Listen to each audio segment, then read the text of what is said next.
Haga Ialehkai first T20 hapring ka South Africa Persia ka Pakistan. Haba pai syakna ka Ialehkai ka South Africa ka lakhur ka nam job. Hadin magalala ban pelim ya ka Pakistan da san peusan runs. Haga Ialehkai first T20 hapring ka West Indies Persia ka Bangladesh. Haga Ialehkai ka West Indies ka lakhur ka nam job. Hadin magalala ban pelim ya ka Bangladesh da kan runs. Haga Ialehkai EFL Cup hapring ka Grimsby Town Persia ka Brentford. Haba pai syakna ka Ialehkai ka Brentford ka lakhur ka nam job.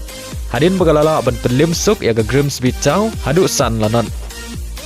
Haga Ialehkai hapring ka Wycombe Persia ka West Ham. Haga Ialehkai baro Atletico Kynhun ki Iakhaid da marshigul hadu bukod ka kendai permanen. Badai ka penalty shootout ka West Ham galala ban pelim ya ka Wycombe da sau lasan.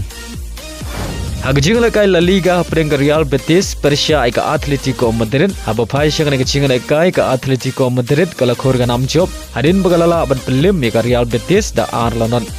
Bari agi nigi ar gol jong ka Atletico Madrid. Leo ban tiap Nyngkong lengbau Simon haga minit ka balai. Bari aga gol ka ba ar leo ban tiap lengbau Bina haga minit ka ba sau peusan plus ar.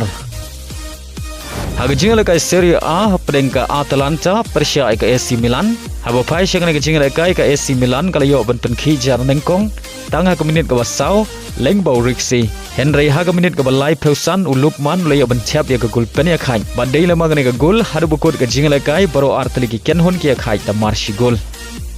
Hagoi par ka Ialehkai Serie A hapring ka Lecce Persia ka Napoli. Haga ka Ialehkai ka Napoli ka lakhur ka nam job. Hadin bagalala ban pelim ya ka Lecce da shigol lanon.